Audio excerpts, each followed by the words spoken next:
Sir, Dubai air show के दौरान बेहद दर्दनाक हादसा हो गया। हमारा फाइटर जेट तेजस दुर्घटनाग्रस्त हो गया। हमने अपने जांबाज पायलट को भी खो दिया। आपकी नजर में ये सिर्फ एक हादसा है या कुछ और भी हो सकता है?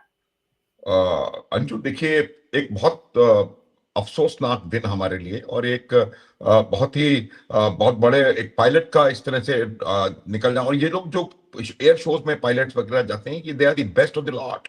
तो मुझे लगता है कि हमें सबसे पहले संवेदना प्रकट करनी चाहिए उस पायलट के परिवार के प्रति। तेजस एक बहुत ही ज्यादा कॉम्पिटेंट और बहुत बढ़िया एयरक्राफ्ट है। और जब कल तक इस एयरक्राफ्ट ने परफॉर्म किया उसी एयर शो में, तो सबसे ज्यादा तालियां इसी एयरक्राफ्ट के परफॉर्मेंस ने बटोरी थी।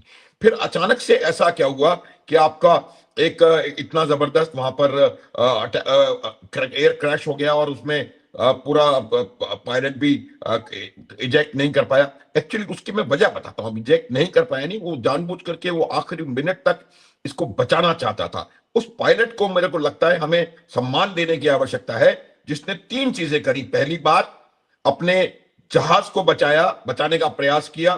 दूसरी बात, अपने आप को मरने दिया, लेकिन कोई किसी प्रकार का किसी और जगह पर कोई नुकसान नहीं होने दिया। आपको अगर याद हो, कुछ दिनों पहले एक स्पेनिश एयरक्राफ्ट इसी प्रकार के एयर शो में दर्शकों में जाके गिरा था और उस वहां पर बहुत नुकसान हुआ था। और तीसरी बात यह कि उसने पूरी कोशिश ये करी कि जो जिस प्रकार का वहां पर परफॉर्मेंस देना चाहिए वो उसने वहां पर दिया। अपना प्राण दे दिए, लेकिन उसने कहीं ऐसा ऐसा नहीं होने दिया कि किसी को भी और नुकसान हो। पहली बात। दूसरी बात देखिए, इसमें तीन चीजें हो सकती हैं। पायलट एरर, जिसको कि मैं सबसे कम आंकता हूं, क्योंकि पायलट एरर होने में कोई वो नहीं है। देखिए, जब ये एयरक्राफ्ट नीचे आ रहा था, अगर आपने इसके विजुअल्स ठीक से देखे हो, तो अंडर कैरेज मतलब उसके जो जो जिस टायर अंडर कैरेज खुला हुआ नहीं था। इसका मतलब वो लैंड करने नहीं आ रहा था, वो बाकायदा मनूवर करके और ऊपर पुल करने के लिए, जहाज को पुल करने के लिए आ रहा था। तो ये तमाम बातें देखते हुए लगता है, लेकिन संभावना एक वो।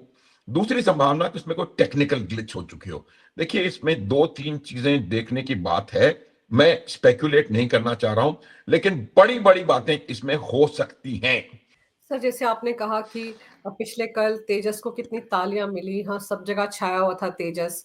और फिर कुछ ही घंटों बाद प्रोपेगेंडा भी चलाया गया सोशल मीडिया पर। फिर इस तरह का हादसा हो जाए सर, तो कहीं ना कहीं कनेक्शन तो समझ में आता है ना। कोई इत्तेफाक तो हो नहीं सकता कि एक तरफ प्रोपेगेंडा चलाया गया तेजस के खिलाफ बिल्कुल और ये हादसा हो जाए। ये चीजें हजम करने में अजीब लगता है ना, कैसे ऐसे हो सकता है? बिल्कुल बिल्कुल, मैं यही कह रहा हूं। देखिए, इस हमारी जो ऑपरेशन सिंदूर की जो जो जो जो सफलता थी, उससे बहुत लोग इस दुनिया में, पाकिस्तान तो खौफजदा था ही, बहुत लोग उससे परेशान थे। और उनको ये कहीं ना कहीं इस बात का यकीन करने की आवश्यकता थी कि कोई ऐसा मौका मिले जहां पर कि भारत की इंडिजिनस कैपेबिलिटी को नीचा दिखाया जा सके। और ये एक नहीं, मल्टीपल एजेंसीज कहीं ना कहीं इससे अफेक्टेड थी। और पूरी संभावना है कि कई लोगों ने मिलकर के इस चीज को ये रंग देने की कोशिश करी है। लेकिन फिर भी मैं ये बता सकता हूं कि भारत के तेजस विमान ने काफी वहां से वाहवाही लूटी है। और इस क्रैश से फर्क तो पड़ेगा, इसमें कोई संदेह नहीं होना चाहिए, फर्क पड़ेगा। लेकिन वो फर्क उतना नहीं पड़ेगा जितना इन लोगों, ये लोग जो भी जिसने जो भी इसका मास्टरमाइंड कहूं, या जो भी डिजाइन जिसने किया है, अगर किया है तो। ये मैं बार बार कह रहा हूं, जब तक ये सिद्ध नहीं होगा, जब तक पूरी तरह कोर्ट इंक्वायरी खत्म नहीं होगी और पूरी तरह इसका असल कारण निकल के बाहर नहीं आ जाएगा, कुछ भी कहना जल्दबाजी है। लेकिन इस संभावना से इनकार मैं नहीं कर रहा हूं। और इस चीज को करने में बहुत कई कई लोगों के हाथ हो सकते हैं। जिस प्रकार से डिफेंस इंडस्ट्री को, कई देशों की डिफेंस इंडस्ट्री को नुकसान हुआ था, जिस प्रकार से चाइना ने एक फेक न्यूज प्रोड्यूस करके और ब्रिटिश और अमेरिकन न्यूज़पेपर्स में उसको उसको भेजा था, क्योंकि उनके इक्विपमेंट की पट्टी पलीद हो गई थी। चाहे वो पाकिस्तान के यूज अच्छे से न कर पाने की वजह से हो या किसी भी वजह से हो, उनका हर HQ9, हर प्रकार का एडी इक्विपमेंट, एयरक्राफ्ट, हर चीज नुकसान में, हाशिए पर चली गई थी उनका। तो उन्होंने वो आर्टिकल वहां पर डाला। 4 घंटे बाद उनको वो आर्टिकल वापस निकालना पड़ा। वो पेड आर्टिकल था, क्योंकि जो सच था वो सबको पता है। और ये तमाम बातें सबको, मेरे को लगता है कि इसमें हमको ये बात बिल्कुल समझ लेनी चाहिए कि भारत का इंडिजिनस इक्विपमेंट जो है वो निश्चित रूप से बहुत बेहतरीन इक्विपमेंट है। और ये जो हादसा हुआ है, इस हादसे का असर पड़ेगा, लेकिन हमें इस असर से उबरने में ज्यादा समय नहीं लगेगा, ये मैं आपको निश्चित रूप से बता सकता हूं अंजू। सर, अमेरिका भी इस बात से खफा है या परेशान है कि F-16 उसके हैंगर में खड़े रह गए और हमने ठोक दिया था।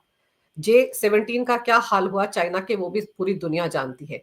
उनके हथियारों को खरीदार नहीं मिल रहे हैं और भारत के ब्रह्मोस और तेजस को खरीदने के लिए लोगों की लाइनें लगी हुई हैं। तो सर, इस हादसे का होना, वो भी दुबई एयर शो के दौरान, वो भी तब जब पहले दिन उसने कितने अच्छे तरीके से परफॉर्म किया, तालियां बटोरी, और अगले दिन ये हादसा हो जाना और सोशल मीडिया पर प्रोपेगेंडा।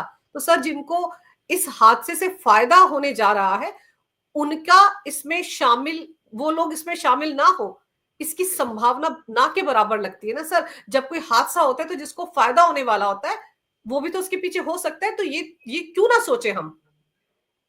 अब बिल्कुल सही कह रही, मैंने आपको कहा कि इस बात को बिल्कुल रूल आउट नहीं किया जा सकता, और इस बात से बिल्कुल कोई इनकार भी नहीं कर रहा है। लेकिन मेरा यह मानना है कि हम इसकी इन्वेस्टिगेशंस को खत्म हो जाने दें, और आप मान के चलो अंजू की इसका जो सत्य है वो निश्चित रूप से निकल करके बाहर आएगा।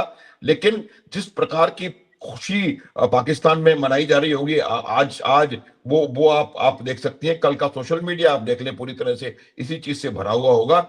लेकिन मैं फिर बता रहा हूं कि अगर पाकिस्तान को संदेह है किसी भी चीज में कि हम कहीं कहीं इसका कोई गलत लाभ उठा करके कोई हरकत ना करने बैठ जाए पाकिस्तान, उनको सही रास्ता दिखा दिया जाएगा। लेकिन इस बात को रूल आउट नहीं किया जा सकता।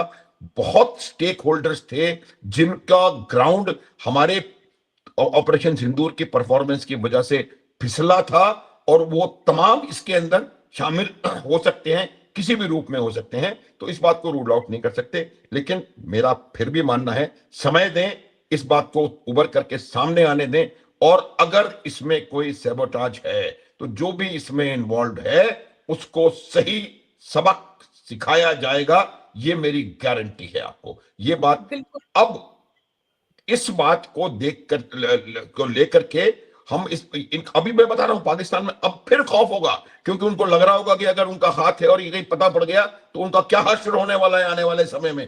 तो मेरा ये मानना है कि शायद अगर इसमें नहीं हो और कोई और वजह हो तो ठीक है, लेकिन अगर ऐसी कोई वजह है तो जो इसके पीछे है उसकी शामत आना निश्चित, मैं आपको बता सकता हूं है। बिल्कुल सर, और इस मुद्दे पर राजनीति भी नहीं होनी चाहिए। कोर्ट ऑफ इंक्वायरी की रिपोर्ट जब आएगी तो सब कुछ साफ हो जाएगा। लेकिन इसको रूल आउट नहीं किया जा सकता कि एक सैबोटाज है। लेकिन बस दुखद यह है कि हमने अपने एक बड़े ही यंग जांबाज ऑफिसर को इस हादसे में गंवा दिया है। हमारी पूरी संवेदनाएं उस परिवार के साथ है और ये दुखद पल है हमारे पूरे देश के लिए।